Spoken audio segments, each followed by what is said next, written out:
Hello, everyone, and welcome to another episode of the SempreMilan podcast. I'm your host, Ollie Fisher, joined once again by Anthony Torgrud.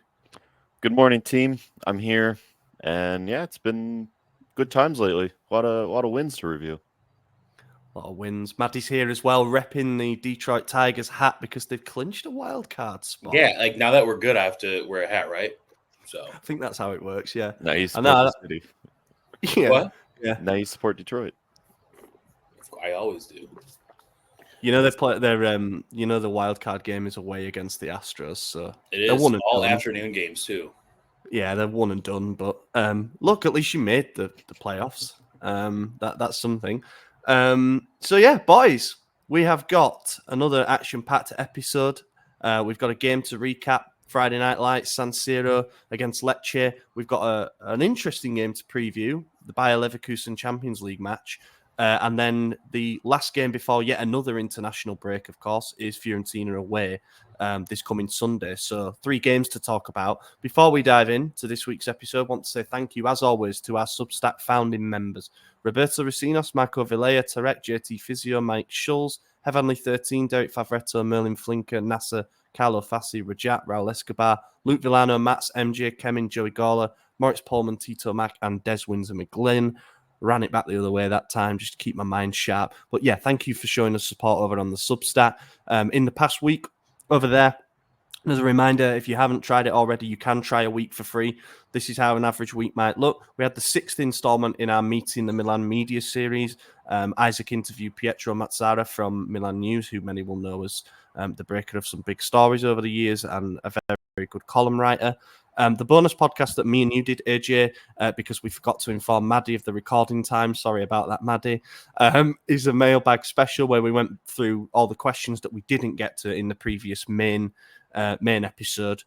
There was an article on Gabbia potentially paving the way for some players from the Milan Futura. Idea being that we've been a little bit dry on homegrown players coming through and cracking the first team. We've got a lot of Italian talent in there, and Gabbia is showing that you can get your opportunities if you stay and you work hard. And then, of course, we had the newsletter as well about the mission of building momentum after some difficult results at first. Feels like we've turned a little bit of a corner, although we're going to talk about in this episode whether that's definitive or not. Right then, first game. Lecce, Friday night. You said a lot without breathing. Do you know what, as well? I'm not going to cough, but at some point this episode, I am going to cough. I think I've got like a mild chest infection. You know when it's very wheezy and you can taste like bitterness when you cough? Like I'm not in a particularly great way, but we're going to power through. And it could be worse. That's all I'm going to say. Could have vertigo. So love you, Isaac. So this week's game to recap. Well, it's last week. It was Friday night. Matty just dramatically throwing his glasses there. My eyes started watering from laughing. Yeah, Friday night. Anyway, Lecce at home.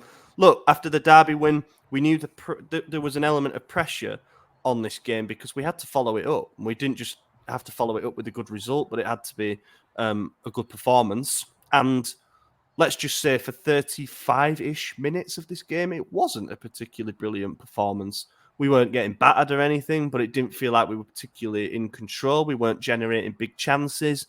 And then a little flicked header from a now shaved-headed Alvaro Morata in solidarity with Torgrud. He's actually in solidarity with children with cancer, so respect to him. No, I'm just bald, brother. I'm trying to help you out. But yeah, he flicks in the first goal, and from there on, Lecce capitulate. Thoughts? Yeah, so Friday game, meaning I had to watch it in the office, and sometimes that's great. This time it was not. It was more of a busy day, so my focus on the game was few and far between. So I'm not going to pretend like I have like specific key points to point out. I did watch the highlights when I got home, but I did see all the goals live as well. And Morata, honestly, I know, like, obviously Pavlovic wasn't playing, but the bald head threw me off, so I thought it was Pavlovic at first, and I was like, wait a minute, he wasn't in the lineup. Confused me, but yeah, it was a nice little looping dinky header there from a free kick, correct? Yeah, Teo Hernandez free kick. Teo took the free kick, yeah. And once again, it was another game where it was just 3 goals in, 5 minutes, 4 minutes? I'm gonna check here. 30 seconds exactly. How many? 4 minutes and 30 seconds exactly. Oh, Me, there. Morocco and Pulisic is third. I think your mic's a little messed up there. I hope not.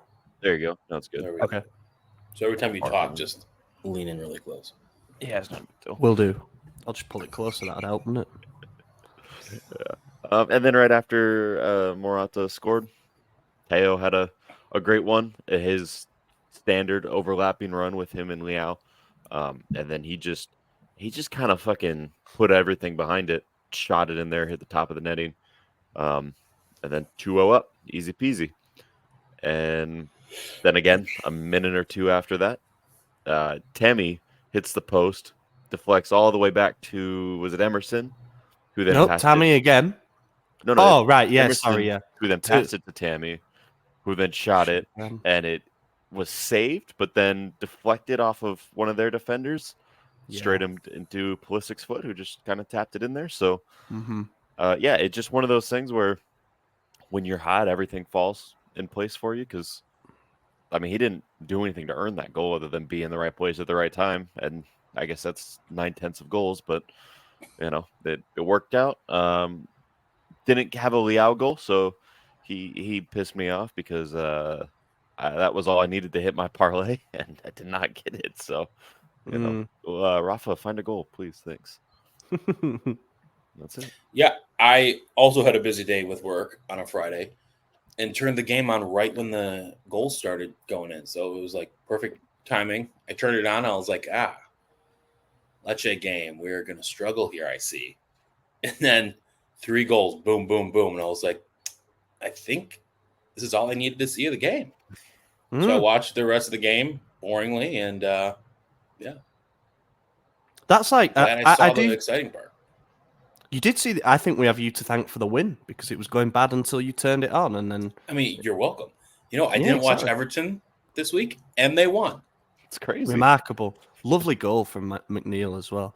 But yeah, that's it's all you can really ask for, right? Because look, we're not at 100% yet. We had a difficult start to the season with 1 win in 5, and then the Derby victory comes, and you think, have we started to turn a corner?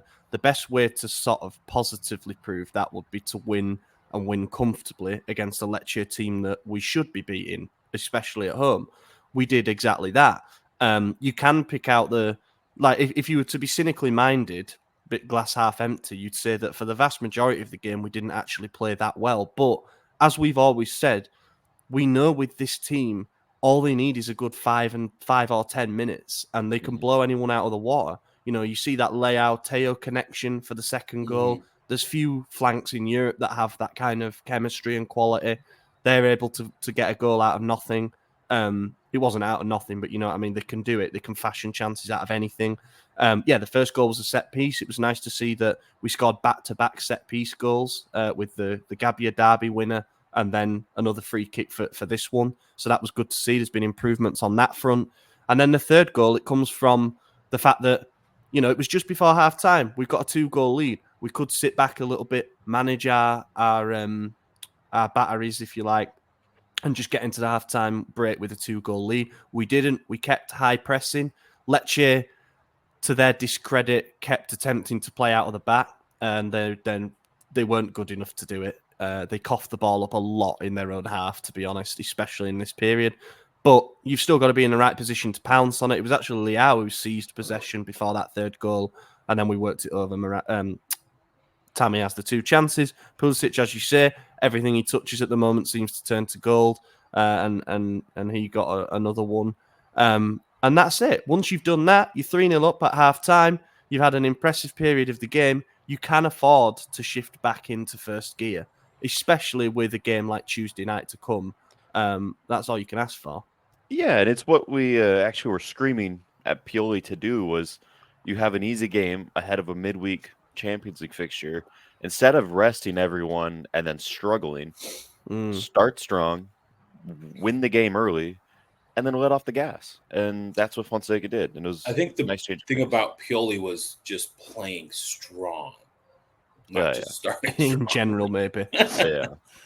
Yeah. Well, he would just start like a bunch of bench players, and then Yeah. we'd struggle or fall behind, and then we'd have to sub everyone on, and they'd have to work twice as hard for the final 30 instead of just starting them all for 60.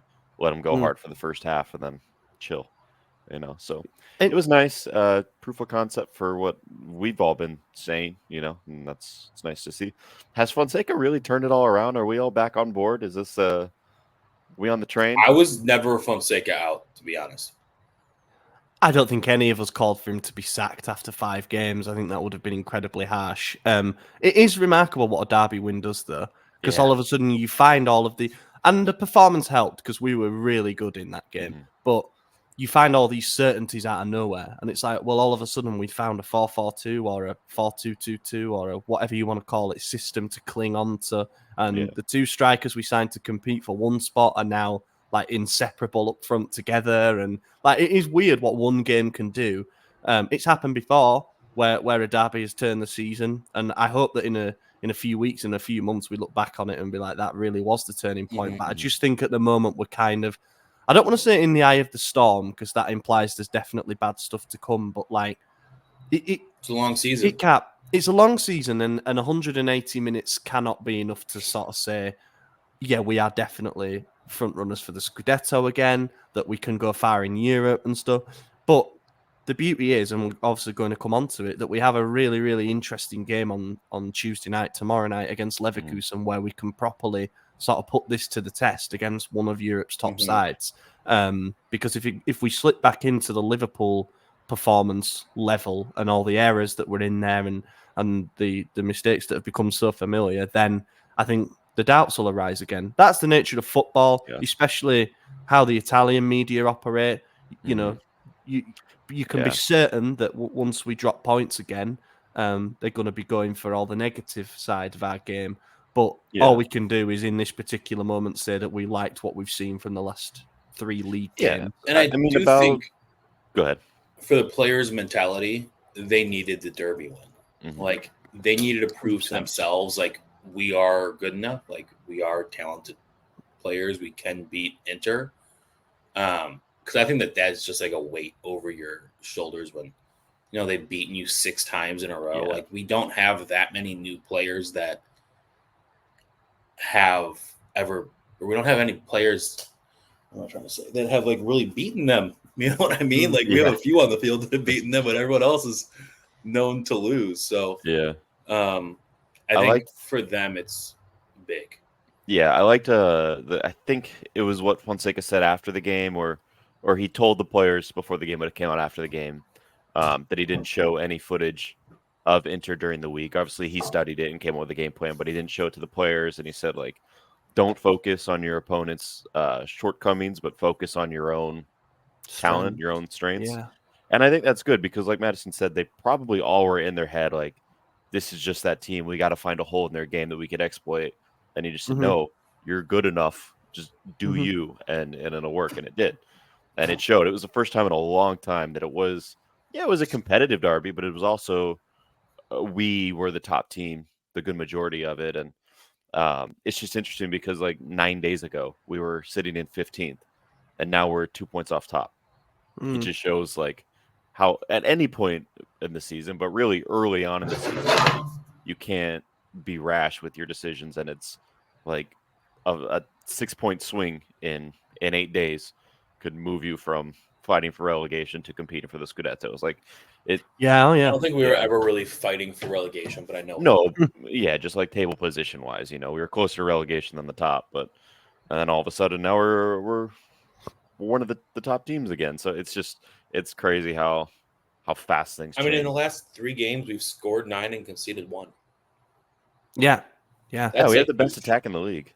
Whether or not it's Venezia and Lecce, like that's in those last 3 games, Venezia, the derby, and Lecce, our combined expected goals against, so essentially the combined quality of chances that we gave up in those 3 games is 1.47 over 3 games, which is brilliant. Like that suggests a marked defensive improvement too.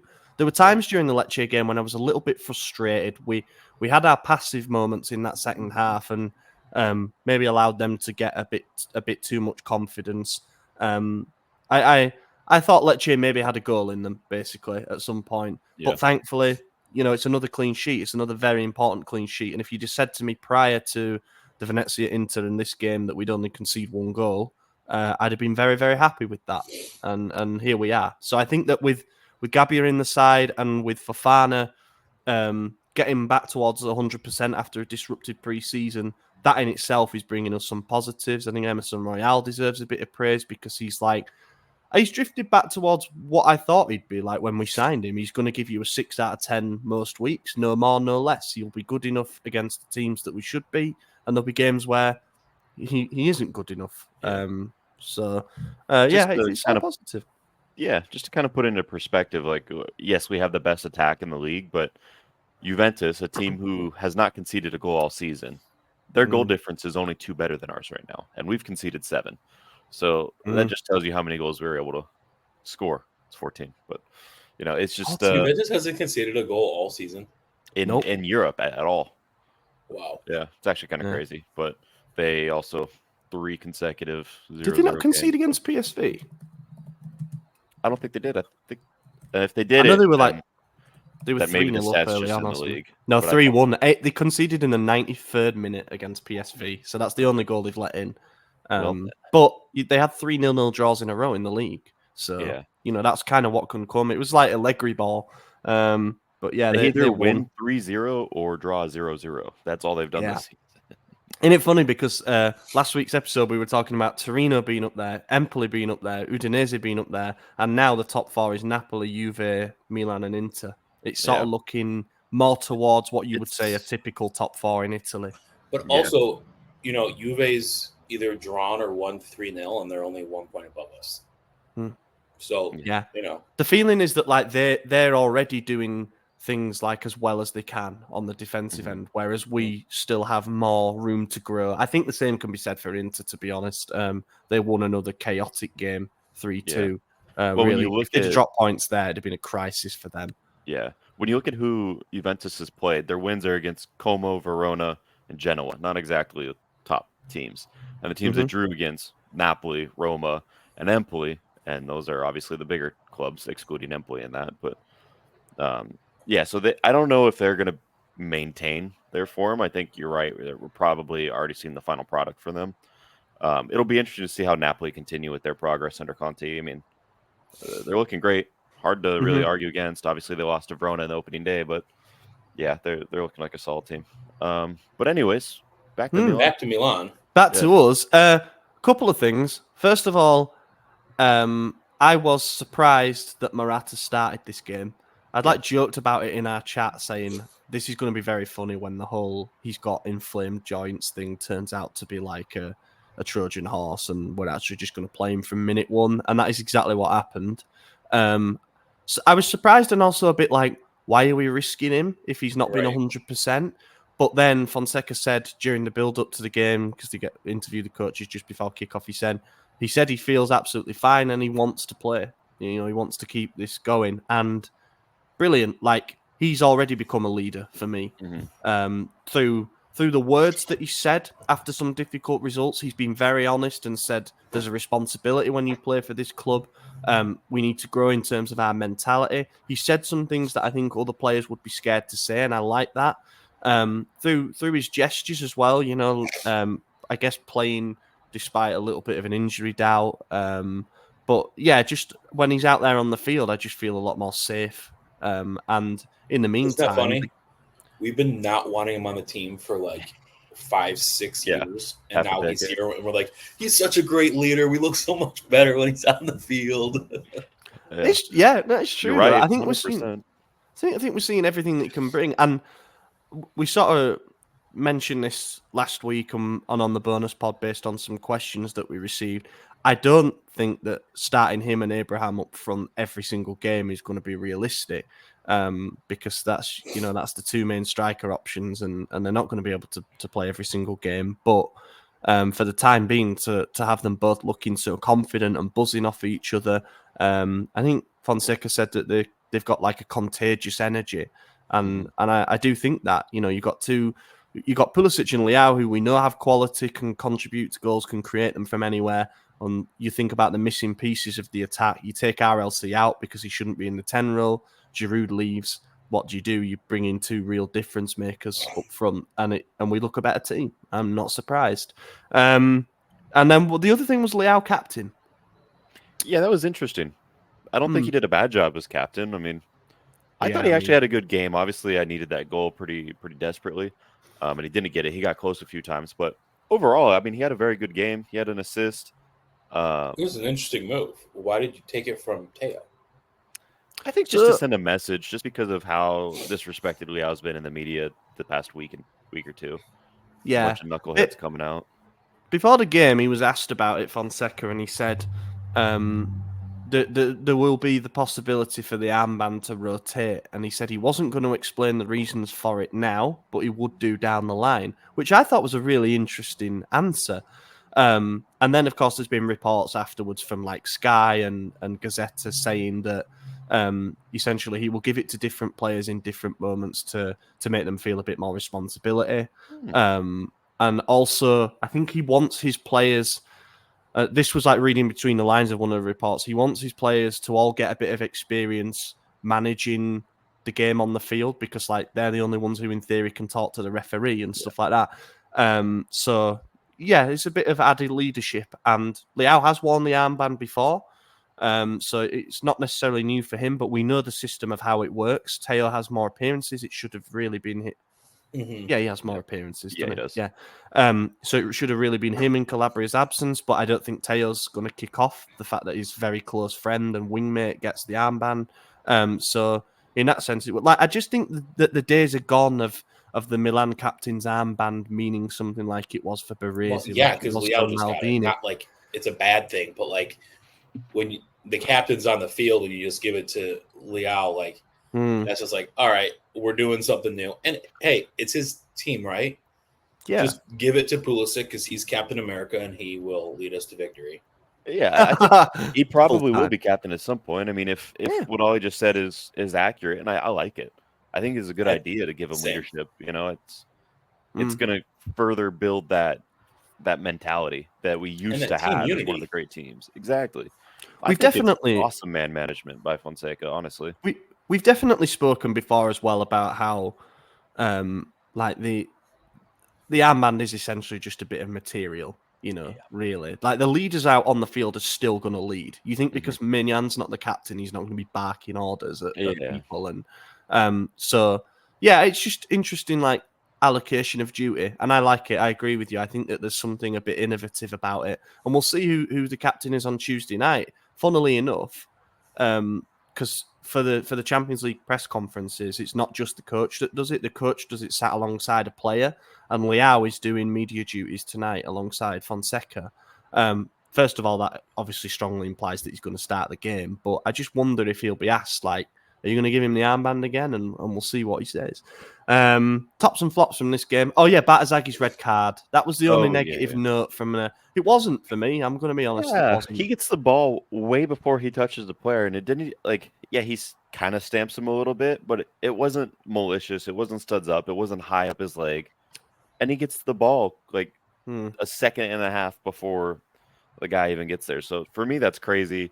And that they didn't review it is even crazier. And I feel bad for the kid. But if there's one person you want to sacrifice for a red card, it's the youth player who came on as relief in the 80th minute. So, it was the least damaging outcome. But I just feel sorry for him because, like, that shouldn't be his first big memory at San Siro, you know? No. I mean, obviously, he's made his debut and things like that before, but, like, the one game incident that he's going to be remembered for to start his career is that. I wondered if we might appeal it because it's a straight red. Obviously, VAR can take a look, but in certain instances, you can appeal it and say, we think they've got the interpretation wrong, but it doesn't sound like we are going to, and that it will stand, which is a shame. I guess the referee has adjudged in real time that he's kind of lost control because he did go in strongly.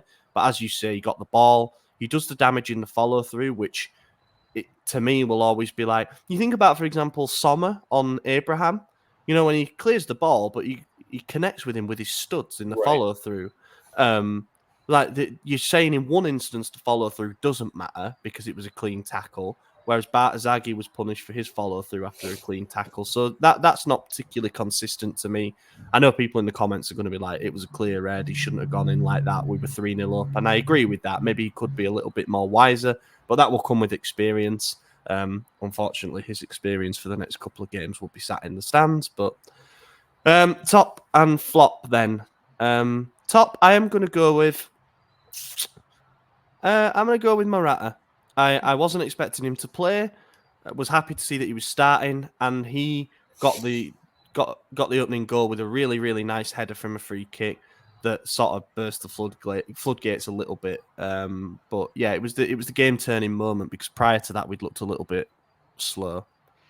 Yeah, like I said, I didn't get to watch the full game, so it's kind of a cop-out answer, but I'm going to go Teo just because goal and assist. I feel like that's pretty easy choice. The right answer.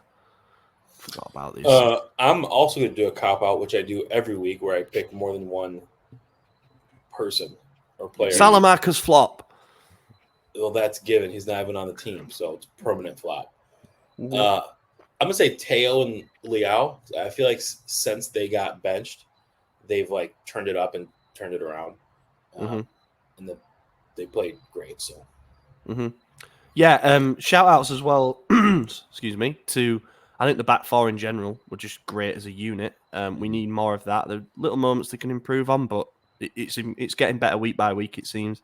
And also, Fofana Reinders looked pretty good as a pairing. I want to see that chemistry continue to build. But Fofana's just beginning to show us signs of exactly why we signed him, And again, I don't think he's close to 100% yet. Or at least he's probably getting there, but not quite there. So, yeah, happy days. Flop. It was also going to take time with him because he got purchased and then immediately started starting. So, he's not going to be fully integrated. Yeah. And then we had that thing as well where like the new signings arrive, we get 2-3 games, then there's an international break. So like you're breaking your any rhythm that you've got going. Flop is hard. Look, I think people are going to gravitate towards Emerson Royale in the same way that they did Calabria when we win a game and like the right back doesn't get a goal contribution. I think that might be harsh, and this might be harsh, but I can judge him to a higher standard because he is my compatriot. Tammy Abraham should have probably buried a couple of chances. So I'm going to go with Tammy because, look, we ended up scoring from that double chance that he had, but you want your striker to be putting them away, and he put a one-on-one at the post. So I'll go with Tammy, but I don't think he was awful. I think we're looking at like a baseline 6 out of 10. Yeah, I agree with that. He probably should have scored. I'm just looking at what FotMob gave for ratings, and he definitely was one of the lower ones. They put Jovic and Musa tied for the lowest score. Honestly, I didn't know either of them played. Me either. So there's that. Musa I don't know. could never be a flop in my eyes. Yeah, I'm happy to give it to Jovic, but also he only played 14 minutes, so I'm not going to. In fact, I think I'll just abstain from flop because I don't think it's fair to pick someone as the worst player when you didn't really watch the game. Pick the player who got a red card. Such a good call. Oh. That's exactly what I'm doing. After we just said it wasn't fair, he didn't deserve it. Don't give the referee a decision to make. That's always my favourite line. He's given the referee a decision to make. Well, yeah, he got it wrong. Like,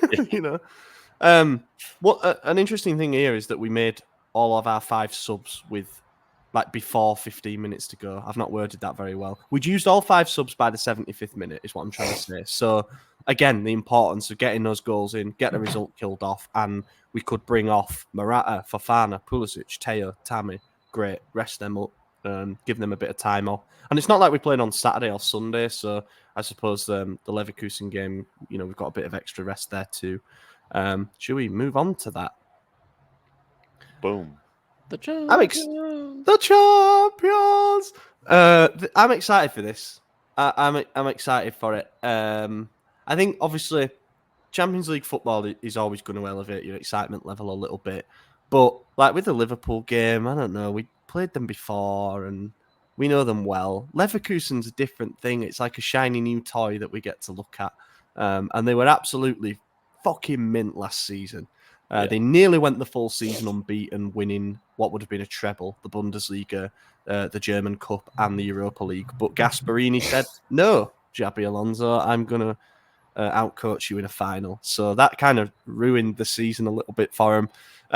This season has been an interesting start for them. They lost their first game. Well, sorry, their first loss came in round 2. They got beaten 3-2 at home by RB Leipzig. They are so far on 3 wins, a defeat, and a draw. Most recently was that draw against Bayern Munich away from home. And they won a game in the Cup. And they won the German Super Cup.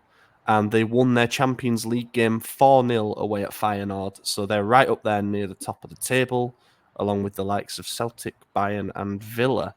How do we feel about this one? It's a tough one. They're objectively worse than last season because they have 1 loss. So there's that. Correct. But I think they're still a very strong team. I think they did a fantastic job to keep Javi Alonso and the majority of their players. I can't think of... Did any of the big names leave? I don't think so. No, I don't. I think they've kept literally everyone. Yeah, at least all the core players on that. So they did a fantastic job. I think it's going to be a big ask, a tough challenge. I think the boys are up for it because it's coming at probably the best time for us, given our recent form and the Derby win and how high everyone's confidence is.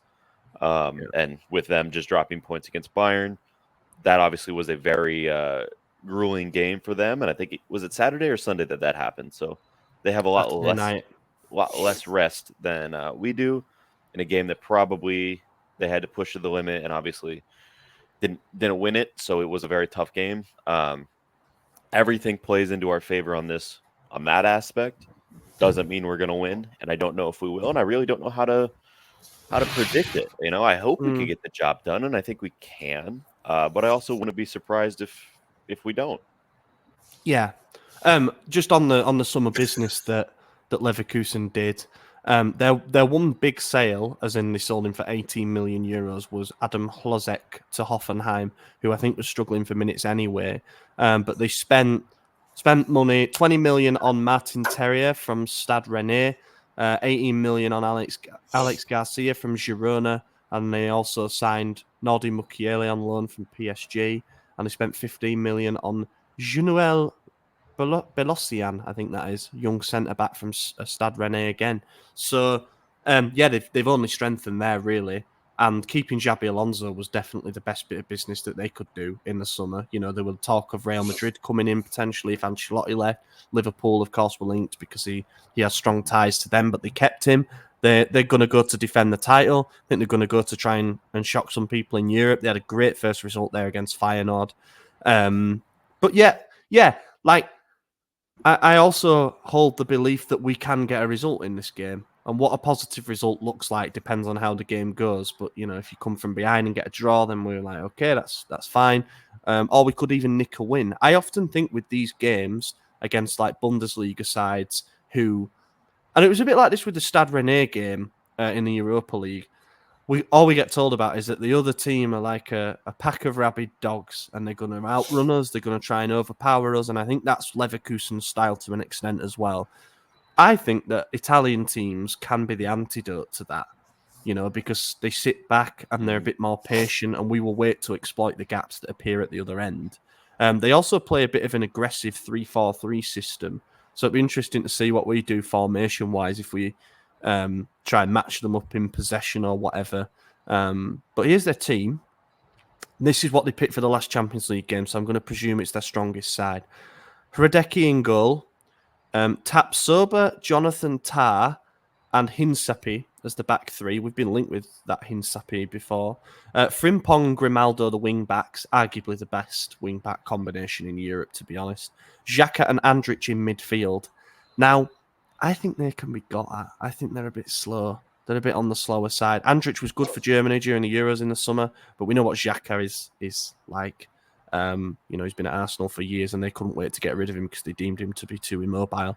Then they got Terrier and Florian Wirtz, who scored a brace in this game, and then Boniface up front.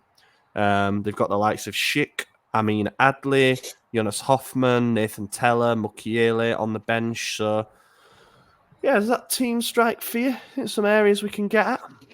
Yeah, to both of those questions, I think there's a lot of really impressive attacking-minded players on that list, and I think you're right about the midfield being a little slow, probably their weakest point. I'm curious how we're going to play because their biggest threats are out wide. Mm-hmm. And I feel like we have been playing more compact under Fonseca. I could be wrong on that, but it seems like we're a lot that's tighter, which, it means we're going to be attacking their weakest spot, which is their midfield, but also means that their strongest spot, the out wide, is going to be open. Mm-hmm. And I don't think Emerson's going to be able to do a job against those wing backs. I don't know. Is Calabria Teo, healthy? maybe. I don't Calabria, know. yeah, he's back. He's back. He shows up for big training games. today. Put him in, But coach. is he actually healthy? Like, is he Yeah. Is really he ever ready? actually healthy? No. Well, it started as a knock, and then it became apparent that it was an adductor problem, which is funny because that's normally the way it goes with our medical staff. Like a small problem turns into a bigger problem. But we'll see if he decides to rest Emerson or whatever. But I'm with you. I think if you look at the key battles for this particular game, obviously Boniface up front is very dangerous. He's big, he's quick. But their left side with Wirtz and Grimaldo against Emerson Royale. I think Fofana's going to have to do a job tucking in. We'll see if Tomori plays or if he keeps Gabia in and then moves Pavlovic to left centre back.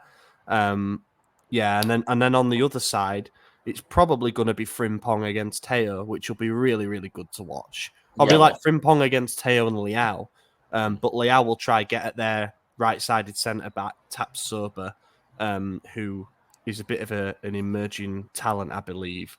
But yeah, there's plenty going on here. I think Reinders Fofana in midfield against Andrich v Xhaka. That could be pretty tasty. What do we think? Funnily enough, little anecdote before we do predictions. I went to Leverkusen Stadium because we were staying on the outskirts of there during the Euros in the summer. It only holds like 24,000. Like they're a lot smaller club than you think. You think, they've been in and around for a few years. They're always near the top end of the Bundesliga. They've got this revolution going, and the place has a population of like 80,000. It's kind of remarkable. That's kind of I did not expect that. Yeah. It's nice little stadium and stuff. We didn't get to do a tour, but it looks good from the outside. And yeah, they've got Xabi Alonso fever, and rightly so. My prediction is, I think we're going to lose. I don't know why. I don't want to be negative because we've had a good couple of games and things like that. But this is a very, very good Leverkusen team that are very good going forward. I'm not sure yet about our defensive capabilities in a game of this magnitude. We saw that with Liverpool. I don't think it's been magically fixed. And I think a European game is probably not what we need while we're trying to build up a bit of confidence. I think we could do with a game against another couple of lesser sides in Serie A. I think we'll lose 2-1. I agree with what you're saying, but I don't know if we're going to lose. I think we might be able to go ahead early again, and then I think they might have a late equalizer. One thing we know about Leverkusen is they play until the final whistle, and they always push. So I could see like a 1-1 or a 2-2. I'm sure you could, but yeah, I think 1-1 or 2-2, but I'm going draw. I want to say that we're going to win because we've been going in that direction. The team looks a lot stronger, but I also think if it's 1-0 in the 80th minute, like we're not going to win. It's going to be a draw. So I think if we have 2 goals with 10 minutes left, we can win. Other than that, I will not feel safe. So I'll put it to you this way. Obviously, we didn't start on the right foot. We lost at home to Liverpool, and we know that we've got tougher games in the front part of this league phase. Would you take a draw if I offered it to you? Yeah, for sure. Do you think that will factor into the way we set up for the game? Do you think we might remain very compact, kind of like we did against Inter, and just play for the break? Rather than trying to be on the front foot for 90 like Fonseca says that he wants. I think this could be a good chance to prove that we have like a streetwise level to us, that we can be attritional. If we had played the easier games first, I would say yes. But because we've only had one Champions League game and it was a loss, I think we're going to kind of go attacking and just try to get points on the board because, a draw is something everyone's going to accept here. But a win sends a message. And I think that's something that they want to do right now, given their confidence. So that's either going to play into our hand or it's going to play against it. I don't know, but I don't think they're going to sit back. Yeah, nice one. Let's move on to the Fiorentina game. This is on Sunday night. It's the final one before we get yet another international break because there's not enough of them. While we don't this year, or is it always like every month at the beginning of the year? No, I think there is usually one in September and one in October, but it just feels like too much, It feels like a lot. Yeah.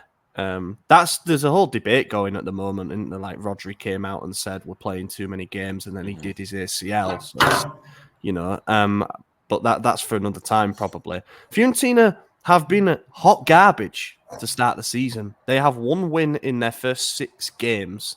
I say garbage. I mean, they've only lost one as well, but they went 1-1 with Parma, 0-0 at home to Venezia, 2-2 at home to Monza, 3-2 loss away at Atalanta. They beat Lazio 2-1 at home, and then they drew 0-0 in the derby with Empoli. And then they face us next. So it's probably not been the start that they wanted under Raffaele Palladino, who they appointed from Monza. In the summer, they signed Gudmundsson from Genoa. Obviously, he was their big player last season. They signed Moise Kean from Juventus. So they did do some business. De Gea, of course, went there. But I don't think he's starting at the moment, which is quite funny. Amir Richardson. But they lost... who did they lose? Oh, Bonaventura went to Saudi. Castrovilli went to Lazio, though he wasn't great, and Milenkovic went to Nottingham Forest. All them years of Milenkovic being linked with a move to like Juventus, Milan, Man United, and all them, and he ends up at Nottingham Forest. Yeah, that's funny. interesting. They spend money like crazy. I mean, I know I've got a mate who's a Forest fan who listens to this podcast, and if he's listening, I just wanted to get a dig in about how small a club they are. But yeah, apart from that, I think they're just like Fiorentina are what they are, aren't they? Right? Like they might get 8th, they might get 9th. They're going to be somewhere in and around there. And I don't think the Palladino appointment was necessarily a bad one. I just don't think it was necessarily a great one either. Like Sarri was available. Should Fiorentina not be going for a manager of that caliber rather than? Didn't they just make it to a European final, like in the last 3 years? Conference League was it? I mean, more finals than we've been since 2009. So, yeah. A few Super Cup finals. So De Gea started the last 3 league games. Oh, I got that wrong. Clean sheet, lost, and a draw. I'm sorry, you win in a win, loss, draw. Why was that so difficult for me? I don't know, but that's what it was.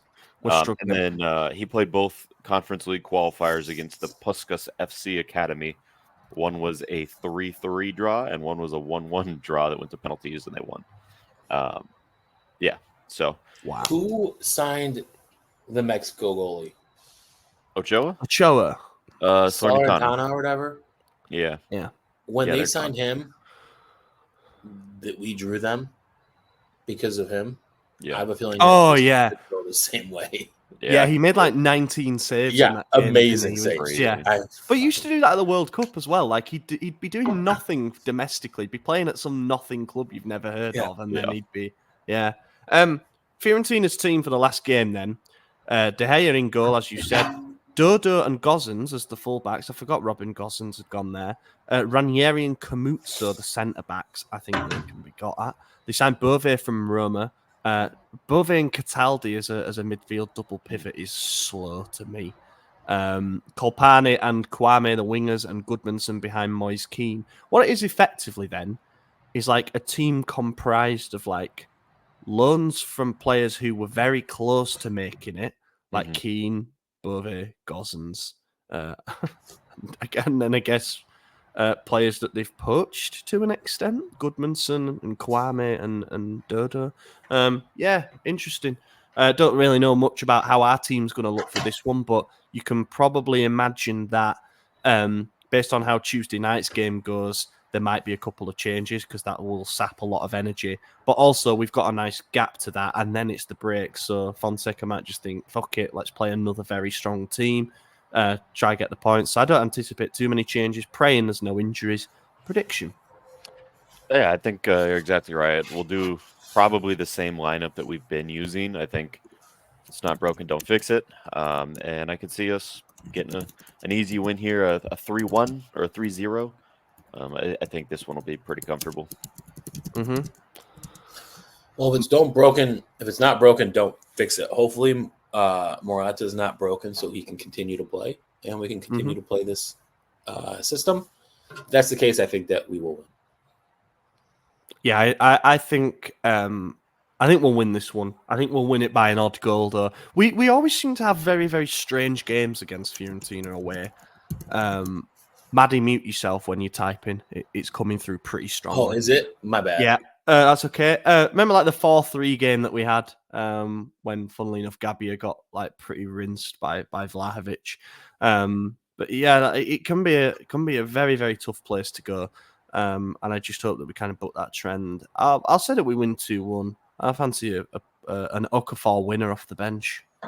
Ooh, Nice I'd be surprised if Okafor plays. Yeah, there should probably be some concern if he plays, to be honest.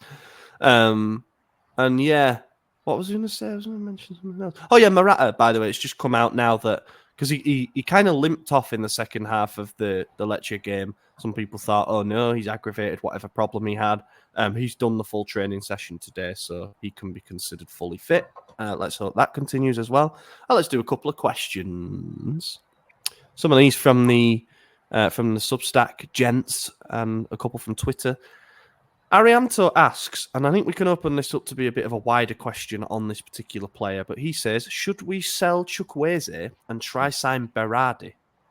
Oh, I don't know about the Berardi replacement, and I think Chukwueze I saw today was getting interest from Spain, Atletico Madrid, and there was another club, I don't remember who.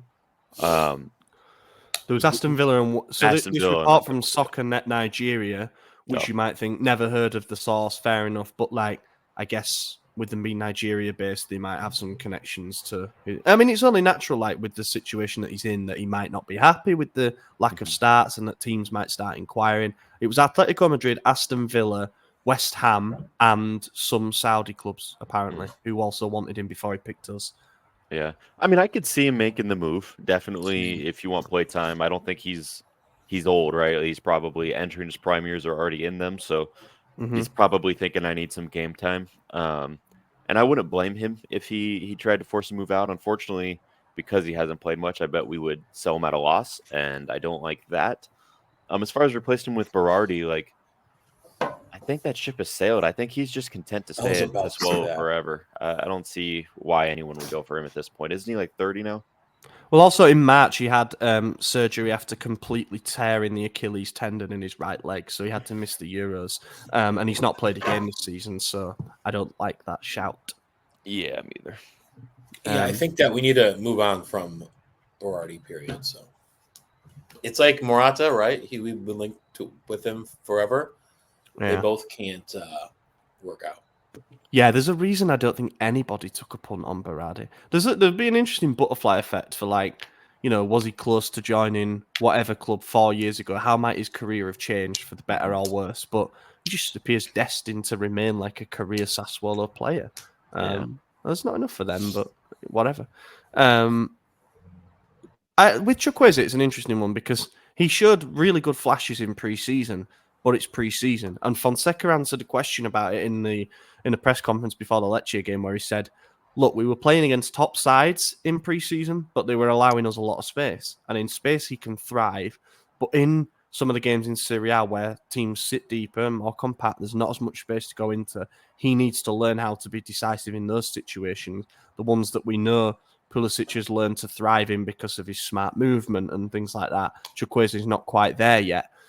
My issue is, like, I don't know if he's ever going to get there while he's starting 1 in every 10 games, you know? And look, yeah, we're playing multiple competitions, but we're going important Serie A game into Leverkusen away, into Fiorentina away. Like, you want your best players to be playing those games.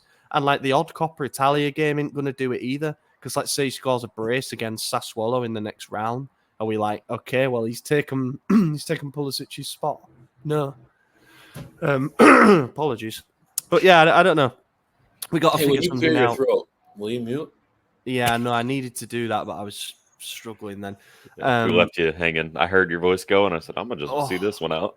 See what Yeah, you happens did the right here. thing. No, I think it was work. There was another time when I lost my voice and I really had to struggle through an episode. This one isn't that bad. It's just every now and again. Anyway, Nintendo Nino asks, if Gabia, continues like this, is he a genuine contender for the captaincy one day? Well, I think he is now, based on just chucking the armband at anybody. Whoever catches it in the dressing room. You know, like a wedding when they throw the flowers. I think it's just that at the moment in the armband. I think yes, based on the new... I think yes, based on both, right? I think that being a youth team, working his way up in a couple of years, if it was the same thing, yes. Also, with the way that Fonseca is doing it now, yes, because he's being a leader. So, yeah, I think that, yeah, absolutely, almost a given. I think the main question really around him is, what does his emergence mean for Chow and Pavlovich? Are they now surplus? Are they going to be okay with being third and fourth string? Are they going to look for a loan move? Are they going to look for a permanent move out? I don't know. It's interesting. You know, we spent quite a bit looking for a center back partner for Tomori, literally since Tomori arrived. It was Romagnoli, then it was Kalulu, then it was Chow, then it was briefly Pavlovich. It was Kier quite a few times. And now it's the guy that we had all along in yeah. Calabria, so.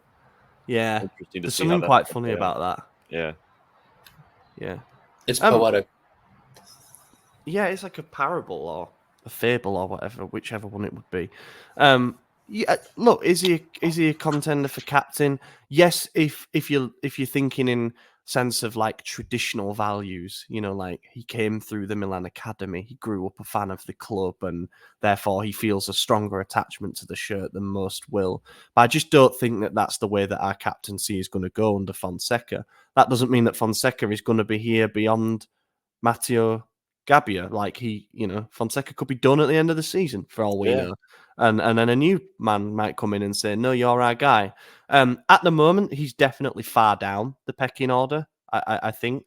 But I love everything that he embodies. Like, he has never once said a word out of place about being mostly the fifth choice centre-back, sometimes fourth, sometimes higher, sometimes lower. Now he just worked hard in the background. I think he's improved a lot in his game. He looks a lot more composed than he did when he first came in. And he's always been there in our time of need. You know, second half of last season, he was one of the better performers. He agreed to terminate his loan early at Villarreal when he was playing games. He could have just said, no, fuck off, I'm going to stay and get my minutes. But yeah, he came back and he's just always willing to.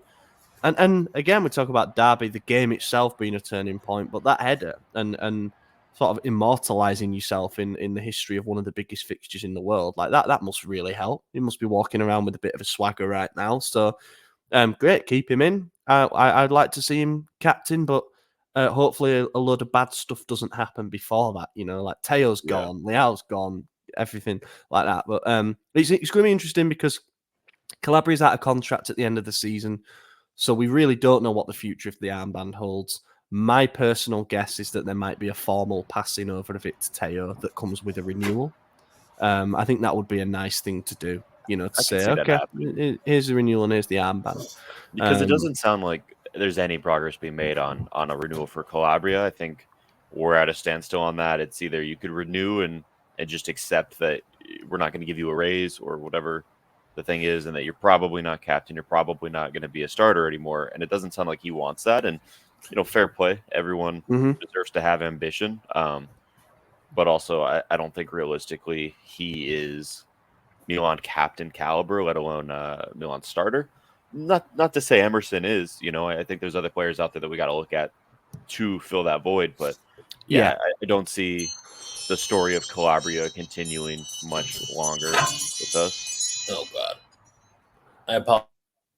I muted you. Madison is full of noise today. It's wild.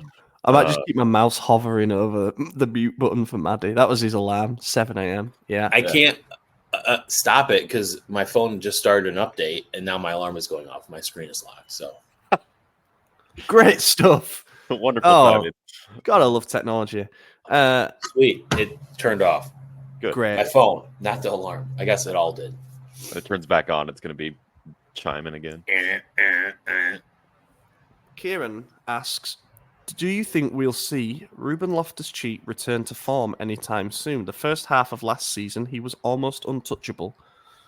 Yeah, but he wasn't playing as an attacking mid. That's the thing that I still can't wrap my mind around is like why Pioli made that transition, why he continued with it after seeing it never really worked. Like, yeah, he was scoring goals, but that was just him being at the edge of the box. It it wasn't because he was Creative. attacking minded player. I mean, not an attacking midfielder. He shouldn't be there. His passing isn't what is. I think he could do a job as a box to box. I really do, or a holding mid. I think he could hang tight in there and find a role. I just don't want to see him as a 10. I don't like it. I don't understand why Pioli did it. I don't understand why Fonseca's doing it.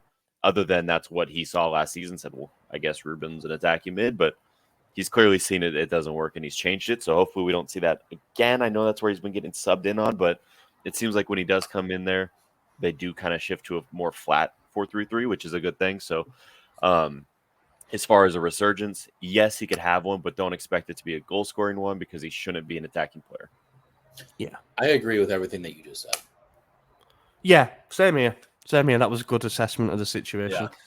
There's two ways to play the number 10 position, right? There's one where you are more the facilitator between the midfield and the forward line, so you're playing a bit deeper.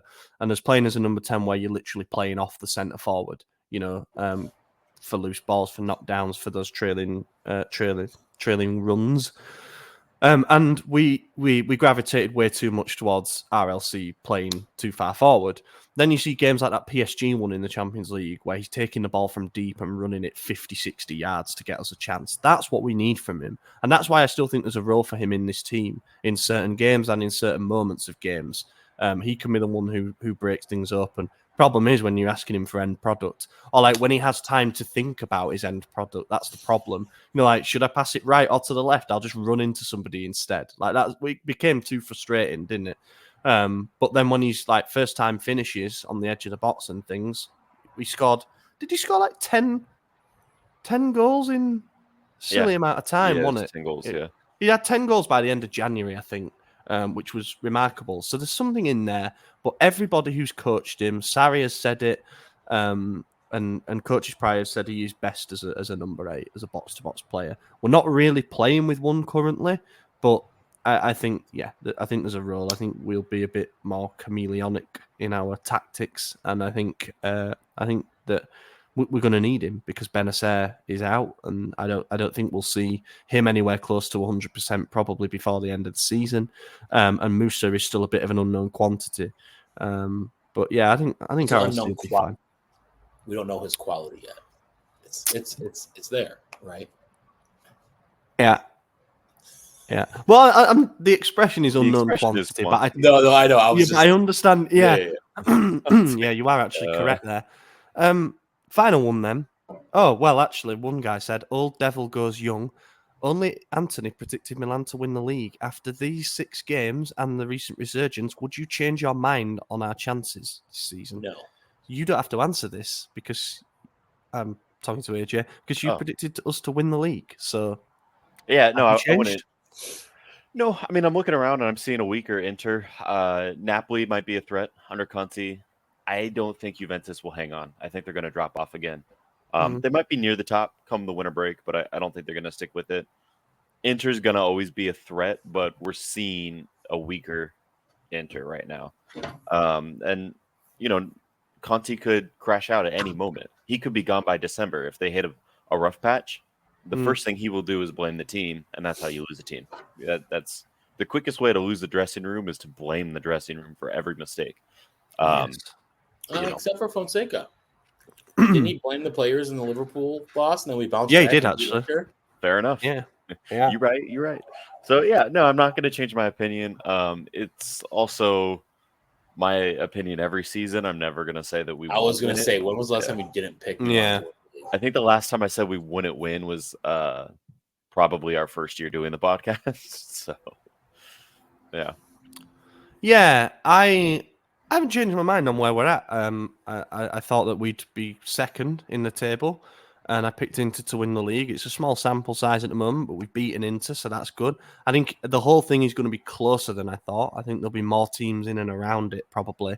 But no, I can't say that on the evidence of the first however many games, 6 league games, that I think that all of a sudden we're going to win the league.